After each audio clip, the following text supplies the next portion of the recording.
কমানোর জন্য বা না হওয়ার জন্য বিশেষ ধরনের বিছানা পাওয়া যায়। এগুলো আমরা ডাক্তারের পরামর্শ অনুযায়ী, দোকানের পরামর্শ অনুযায়ী না, ডাক্তারের পরামর্শ অনুযায়ী ব্যবস্থা করতে পারি।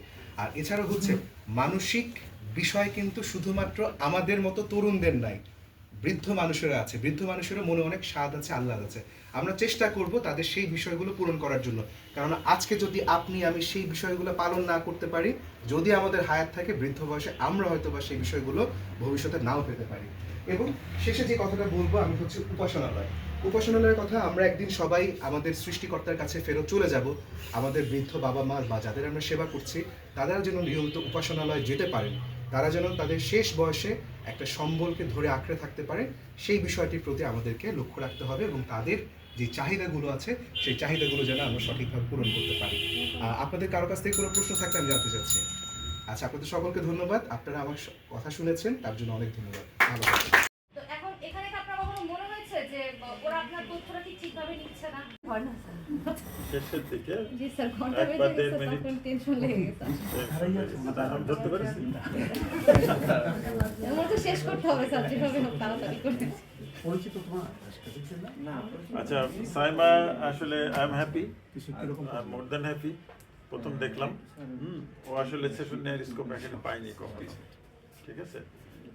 সেজন্য ডেফিনেটলি স্বভাবতই নার্ভাস হবে, একটু নার্ভাস থাকবে, কিন্তু খুব ফ্লুয়েন্ট ছিল, তার বডি ল্যাঙ্গুয়েজ এক্সিলেন্ট ছিল, posture, movement, everything was nice. হ্যাঁ, একদম প্রথম দিকে আমার 7-8 মিনিট মনে হয়েছে যে অনেক কনফিডেন্ট, হ্যাঁ, একেবারে মানে কোনো ভুল নাই, ফ্ললেস বলতেছে। শেষে এসে একটু নার্ভাস হয়ে গেছে। ইয়ে আসতেছিল হ্যাঁ, কথা, হ্যাঁ? স্যার মনে হচ্ছে যে কখন মানে এখনই ঘন্টা মানে ঘন্টা বেজে যাওয়ার কারণে আমি ঘন্টার ভয়ে এটা হয়েছে না? স্যার, তার মানে দেখেন যে আসলে যদি প্যানিক থাকে তাহলে কিন্তু পারফর্মার হওয়া যাবে না। আরেকটা জিনিস আপনি মাথায় রাখেন আপনারা সবাই, এটা একটা ভ্যালু চেইনের মতো। ভ্যালু চেইন আছে না, আমরা জানি তো, আমাদের আচরণের প্রত্যেকটা ছোট্ট ছোট্ট ক্ষুদ্র ক্ষুদ্র পার্ট আমাদের ভ্যালু তৈরি করে, চেইন আকারে যায়। প্রেজেন্টেশনের শুরু থেকে শেষ পর্যন্ত একটা ভ্যালু চেইন, কিন্তু শুধু ভ্যালু অ্যাড হইতে থাকে অথবা ভ্যালু লেস হয়ে থাকে। তো ভ্যালু যত অ্যাড করবেন আপনার প্রফিট মার্জিন কি হবে, প্রোডাক্টের মতো। আপনি কিন্তু বিক্রি করতে আসছেন, প্রোডাক্ট বিক্রি করতে আসছেন এখানে। আপনাকে টাকা দেওয়া হয়েছে, সরকার টাকা দিচ্ছেন আপনাকে, বেতন দিচ্ছে, তো আপনি সরকারের একটা প্রোডাক্ট নিয়ে আসছেন, কিন্তু সেটা বিক্রি করতেছেন। সেই যতটা আপনার প্রোডাক্টের যত ভ্যালু আপনি ওই চেনে যোগ করতে পারবেন, প্রথমে আপনার বডি ল্যাঙ্গুয়েজ দিয়ে, আপনার কন্টেন্ট দিয়ে, প্রেজেন্টেশন দিয়ে, ভয়েস দিয়ে, কানেক্টিভিটি দিয়ে, হ্যাঁ, সাইকোলজি বুঝে, আপনি যখনই এটা প্রোডাক্টটা সাকসেসফুলি পয়েন্টগুলো যোগ দেন, ওদের প্রফিট মার্জিন এতখানি হয়ে গেছে, ঠিক আছে। এটা কিন্তু ঠিক এরকম। তো আপনার সবগুলো স্টেপই ঠিক ছিল, সে দেখে সে একটু ঝুলে গেছে, এই ডোন্ট মাইন্ড, বাট এটা আমার ইয়ে চাইতে, আমি তো জানি যেহেতু আপনার আমি দেখিনি কখনো, বা আপনি ফার্স্ট টাইম কথা বলছেন, সেই হিসাবে এটা এক্সেলেন্ট, ঠিক আছে। আপনি এগুলো ইয়ে করেন, ঘাবড়ানোর কিছু নেই, ঠিক আছে, ঘাবড়ানোর কিছু নেই। আমার ভালো লেগেছে। আমরা কি, আপনাদের মনে আছে আমি একটা কথা বলেছিলাম আসলে পারসুয়েশন কি, পারসুয়েশন কি নিয়ে হয় প্রেজেন্টেশনের ক্ষেত্রে? ভুলে যাচ্ছেন কেন? Message plus vocal plus body language, এই তিনটা মিলে পারসুয়েশন হয় মোটা থেকে। মনে রাখবো, মেসেজ, ভোকাল আর বডি ল্যাঙ্গুয়েজ। কারণ বডি ল্যাঙ্গুয়েজের কিন্তু মনে আছে আপনারা 65% কিন্তু নর্মাল আপনার বডি মেসেজ দিচ্ছে বোঝানোর জন্য। আপনার ইয়েতে দেখবেন ওই লিসেনিংয়ে, আইএলটিএস এর লিসেনিংয়ে কিন্তু অনেক সময় টিপস দেয় ওরা, যারা কোর্স করেছেন দেখবেন, বলে যে সব ওয়ার্ড তুমি বুঝতে পারবে না, ঠোঁটের দিকে তাকাও, দেখবা কি বলতে চাচ্ছে, অনেক সময় বুঝে ফেলবো। মানে আসলে শরীরের ওই ভাষায় সে বলতে চাচ্ছে, এখন এই শব্দটাই সে বলবে, একটু গেস করতে পারবেন, আপনি আগেই গেস করতে পারবেন যে এখন এটা সে বলতে চাচ্ছে। সুতরাং বডির ওই ল্যাঙ্গুয়েজ, শুধু প্রত্যেকটা ওয়ার্ড শুনে আমি বুঝবো তাইলে কিন্তু আপনি কোনোদিন লিসেনিংয়ে পাস করবেন না, কোনোদিনও ভালো স্কোর করতে পারবেন না লিসেনিং। একদম এভরি ওয়ার্ড শুনে শুনে শুনে শুনে আমি তারপর উত্তর দিব, আপনি হারাই যাবেন, কিছুক্ষণ পরে দেখবেন যে আপনি আর পারছেন না। সুতরাং বডি ল্যাঙ্গুয়েজ বা আমাদের ভোকাল এগুলোর দিকে আমরা খুব নজর দিব, ঠিক আছে? তাহলে আমাদের প্রেজেন্টেশনটা মোটামুটি ভালোর দিকে যাবে ইনশাল্লাহ। Okay, thank you so much, thank you. ধন্যবাদ স্যার। আমাকে মাহফুজের সাথে একটু সাপ্লিমেন্ট করি। যে শেষের দিকে তার একটু জড়তা চলে আসছিল না, এটা মাহফুজের লক্ষ্য। এই লক্ষ্যটা কিসের মধ্যে ফুটে ওঠে? এই যে তার জড়তা আসছিল, সে একটু হয়ে গেছিল, নার্ভাসনেস ফুটে উঠে কোথায়, কিসের মধ্যে, কোন জায়গায় আমরা লক্ষ্য বলে বুঝতে পারি? ভয়েস এবং ফেস দুইটা জিনিসই অ্যাপিয়ারেন্স, আমি সেটি বললাম, অ্যাপিয়ারেন্স। তার মুখাবয়ে মানে যদি কোনো রকম উদ্বেগ, ভীতি কিংবা কোনো রকম কিছু থাকে, তার অ্যাপিয়ারেন্সেই এটা সাক্ষ্য দিবে। এটি যে নন ভার্বাল যে জিনিসটা আছে কমিউনিকেশনের মধ্যে, এটা বোঝা যায়। মানুষ ভয় পাইলে ফ্যাকাশে হয়ে যায় না, হয়তো বস ধমক দিল কিংবা কেউ ধমক দিল, ঝগড়া করলো, একটু থাকে সেই জিনিসটা। সে শেষের দিকে এসে অনেকটা এরকমই হয়ে গেছিলো আর কি। Thank you Saima, thank you. এখন কে? আচ্ছা, আমি যাচ্ছি ডিজি স্যারের কাছে। ডিজি স্যারের কাছে আসবেন উনি। আমি হয়তো মেসেজ দিয়ে আসলে হয়তো 10-15 মিনিট পরে আসতে পারি, 5-7 মিনিট পরে আসতে, কি আমার সাথেও আসতে পারে, বলা যায় না। তো এখন কে আসবে? আসো।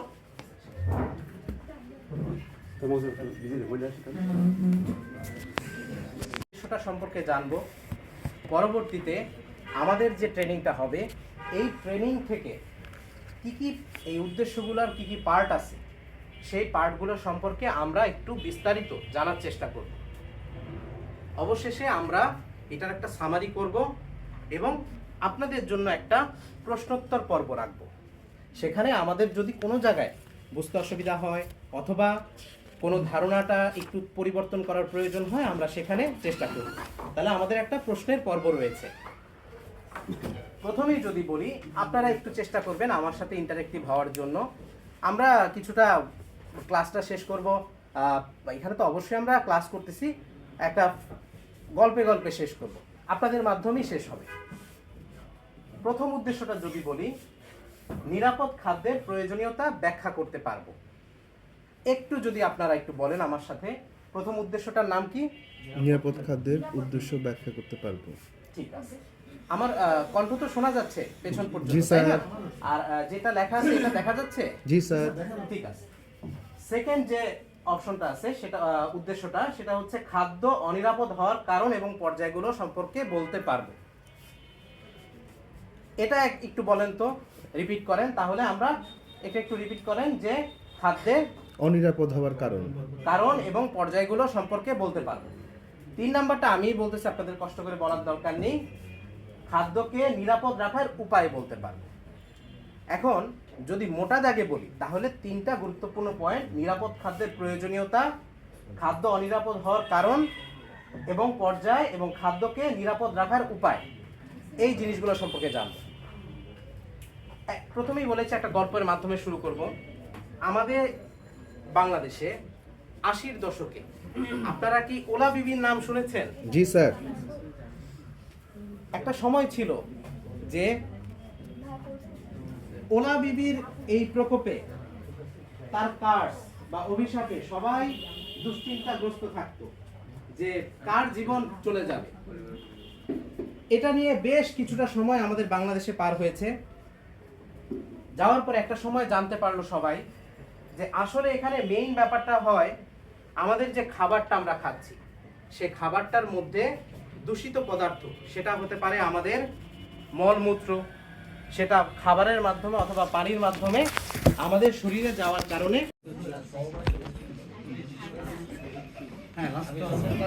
আচ্ছা, আমি ডাক্তার ত্রিতীর্থ ঘোষ, প্রভাষক মেডিকেল, আরপিটিআই, মানিকগঞ্জ। তো আমরা যে সেশনটা শুরু করব, সেই সেশনটা আপনাদের সবার জীবনের সাথে অত্যন্ত ওতপ্রোতভাবে জড়িত। তো সেশনটা শুরু করার আগে আমি একটা ছোট্ট গল্প বলবো। আপনারা কি বলতে পারবেন যে আমাদের মন কোথায় থাকে? জানেন কি মন কোথায় থাকে? স্যার ধরুন- হার্টে থাকে স্যার, হার্টে। ধরুন আপনার দিয়ে শুরু করি। হ্যাঁ, আপনি হার্ট যেহেতু বলছেন, আমার মনে হয় আপনার কার্ডিওলজির দিকে একটা ঝোঁক আছে। জি স্যার। তো আপনার যেহেতু কার্ডিওলজির দিকে ঝোঁক আছে, একজন কার্ডিওলজির হিসাবে আপনি বলছেন যে মন থাকে হলো হার্টে, হার্ট থাকে কোথায়? বুকে। তাহলে মন কোথায় থাকে? বুকে। ওকে। আচ্ছা, ধরলাম আপনি একজন কার্ডিওলজিস্ট, উনি নিউরোলজিস্ট।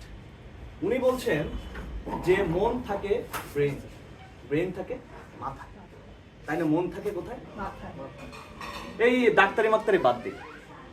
এখন আমি ম্যাডামকে বলি, ম্যাডাম বলছেন ম্যাডাম একজন অর্থনীতিবিদ। তো ম্যাডাম বলছেন যে মন থাকে টাকায়, টাকা থাকে ব্যাংকে, তাহলে মন কোথায় থাকে? ব্যাংকে। ওই জনাব বলছেন যে আমার এইসব টাকা পয়সা ভালো লাগে না, আমার একটু কবিতা পছন্দ, উনি কবি। উনি বলছেন মন থাকে হৃদয়ে, আর হৃদয় থাকে অন্য মেয়ের কাছে, তাহলে মন কোথায় থাকে? অন্য মেয়ের কাছে। তো এখন অন্য কারোর কাছে মনটা না দিয়ে এই কিছু সময়টা মনটা আমাকে দিন, আমি আপনাদেরকে দেখি তো কিছু শেখাতে পারি কিনা। তো আমরা আসলে শিখবো মজার ছলে, শিখবো, আমিও শিখবো আপনাদের কাছ থেকে, আর আমরা একটা আলোচনার মাধ্যমে একটা ফলাফলে চলে যাব। তো এখন আজকে যে টপিকসটা আমি সিলেক্ট করেছি সেটা অপুষ্টিজনিত রোগ, রোগের লক্ষণ, কারণ ও প্রতিকার। একটু বড় টপিকস মনে হচ্ছে, কিন্তু আসলে খুব ছোটর মধ্যে আমি ছেড়ে দিচ্ছি। তো প্রথমে যখন আমি অপুষ্টির কথা বলছি, তার আগে আমার পুষ্টি সম্বন্ধে জানতে হবে। তো পুষ্টি সম্বন্ধে জানতে গেলে পুষ্টিটা কোথা থেকে আসে সেটা সম্বন্ধে জানতে হবে। তো পুষ্টিটা কোথা থেকে আসে? খাদ্য থেকে আসে। খাদ্য কাকে বলে? যা খেয়ে আমরা জীবন ধারণ করি। আমরা যা খাই তাই খাদ্য। রুচি, আপনি কি আমার সাথে একমত? আমরা যা খাই তাই কি খাদ্য? সিগারেট কি খাদ্য? তাহলে আমরা বলছি যা হালাল। মানে আমাদের শরীরের জন্য যেটা ভালো, এক্স্যাক্টলি, শরীরের জন্য যেটা উপকারী সেটা খাদ্য থেকে একটু ডিফাইন করে যদি বলি যে সেটা হলো পুষ্টি। অর্থাৎ যা আমাদের শরীরের রোগ প্রতিরোধ করে, বৃদ্ধি সাধন করে, আমাদের গ্রোথের জন্য এসেনশিয়াল, সেটাই হলো কি পুষ্টি। তাহলে খাদ্য আর পুষ্টির মধ্যে কিন্তু একটা বেসিক পার্থক্য আছে। আমরা কি সেটা বুঝতে পারছি? হ্যাঁ জি স্যার। তাহলে খাদ্য আর পুষ্টির মধ্যে কিন্তু একটা বেসিক পার্থক্য আছে। এটা কি সবাই বুঝতে পারছি? আপনাদেরকে যখন আপনারা যাবেন, হোম ভিজিটে যাবেন, তখন যদি আপনাদেরকে খাদ্য বা পুষ্টির মধ্যে একটা ডিফাইন করতে বলা হয়, আপনারা কি তাদেরকে বোঝাতে পারবেন? আমি কি ক্লিয়ার করতে পারছি এটা? আচ্ছা, তাহলে যদি আমি এখন এই যে খাদ্য থেকে পুষ্টি সামগ্রী না পাই, বা আমাদের যদি বৃদ্ধি সাধন বা ক্ষয়পূরণ বা রোগ প্রতিরোধ ক্ষমতা যদি আমরা ওই খাদ্য থেকে না পাই, তাহলে কি আমরা অপুষ্টিতে ভুগবো নাকি ভুগবো না? ভুগবো স্যার। ভুগবো, তাই না? তো আজকে আমাদের সেই টপিকসটা অপুষ্টি জনিত রোগ, রোগের লক্ষণ, কারণ ও তার প্রতিকার। এখন আমাদেরকে তো দেখতে হবে, জানতে হবে, বুঝতে হবে, তারপরে কিন্তু আমরা একটা প্রতিকার দিতে পারবো। তো আমরা এই বর্তমান যুগের বাজারে যদি আমি বলি, এই যে আমাদের যে বর্তমান যে মূল্যস্ফীতি, এটা কি আমাদের জন্য সহনীয় পর্যায়ে আছে? অসহনীয় স্যার। অসহনীয়, এই তো সবাই তো বলছেন। তো এই যে অসহনীয় পর্যায়ের যে মূল্যস্ফীতি, এখানে কি আমরা ভালো যে খাবারগুলো সেগুলো কি আমরা কম দামে পেতে পারি? আমি সেটাই আপনাদের কাছে দেখবো, একটা বাস্তব, একদম খুবই রিয়েলিস্টিক একটা টপিক, যে আমরা কিভাবে বেশি পুষ্টির যে খাবারগুলো কম দামে পেতে পারি। আপনারা একটু দেখেন তো এই ছবিগুলো, যে ছবিটা আমি একটা দিয়েছি, যে সমান পুষ্টিমানের দামি ও সস্তা খাবার। তো যখন আমরা প্রান্তিক জনগণের কাছে যাব, যারা অপুষ্টিতে ভুগতে পারে, তারা ভাবছে যে আমি তো বেদানা কিনে খেতে পারবো না, সেক্ষেত্রে তাদেরকে আমি কি পরামর্শ দিতে পারি তাদের জন্য অপুষ্টি না হয়? সেজন্য তাদের কি পরামর্শ দিতে পারি? তো সেটাকে আমি বলতে পারি যে তুমি বেদানা খেও না, বেদানার বদলে তরমুজ খাও। বেদানা বিদেশি ফল, তরমুজ দেশি।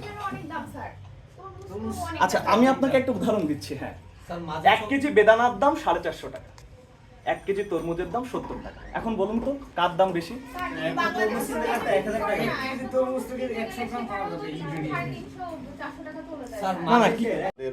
সরকারের একটা গুরুত্বপূর্ণ দায়িত্ব, আপনাদেরকে যাতে আমরা ডে বাই ডে আপডেট করতে পারি, প্রশিক্ষণ আপডেট করতে পারি, সেই জন্য আপনাদেরকে আমন্ত্রণ জানানো হয়েছে। এবং আপনারা বিভিন্ন জেলা উপজেলা থেকে এসেছেন, একে অপরের সাথে পরিচয় ছিল না, এখানে আসার পরে সকলের মাঝে বন্ডিং পরিচয় তৈরি হয়েছে। আশা করি আপনাদের ভালো লাগতেছে। এবং আপনাদের সাথে আমি আজকে একটা গুরুত্বপূর্ণ সেশন পরিচালনা করব।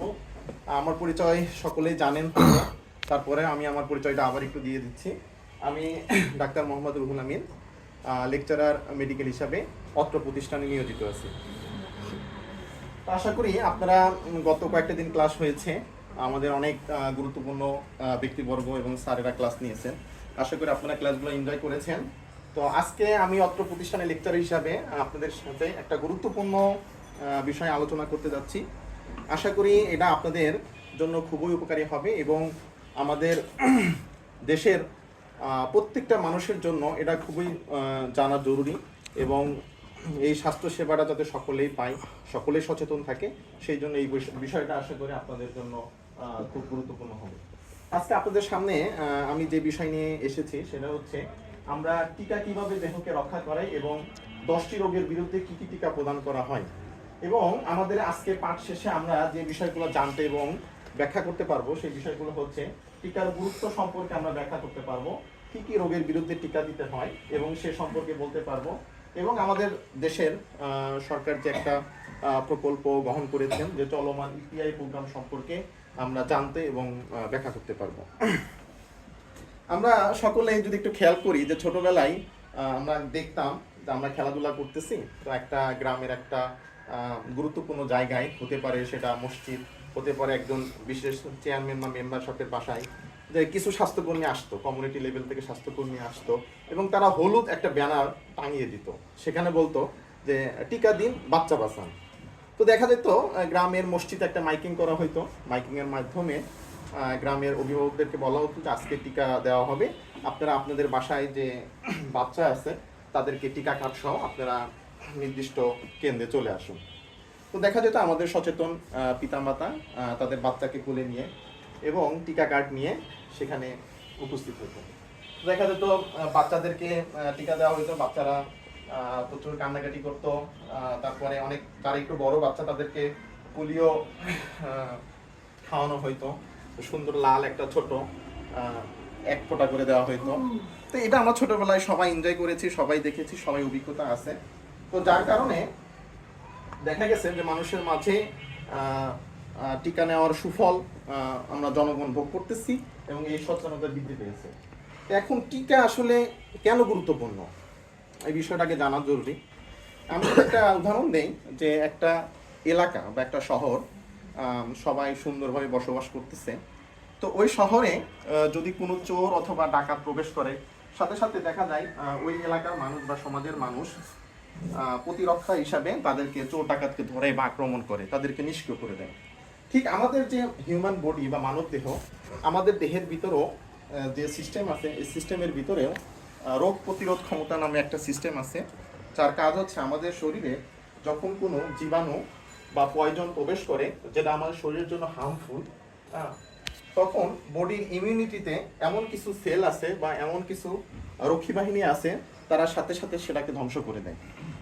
20 সপ্তাহ বা 5 মাসের বয়সে যখন গর্ভবতী অবস্থায় যদি মায়ের হাতে পায়ে পানি আসা, কিছু কিছু লক্ষণের সমষ্টিকে আমরা প্রিএক্লাম্পসিয়া বলবো, যেমন হাতে পায়ে পানি আসা, মাথা ব্যথা, চোখে ঝাপসা দেখা, উচ্চ রক্তচাপ জনিত জটিলতা।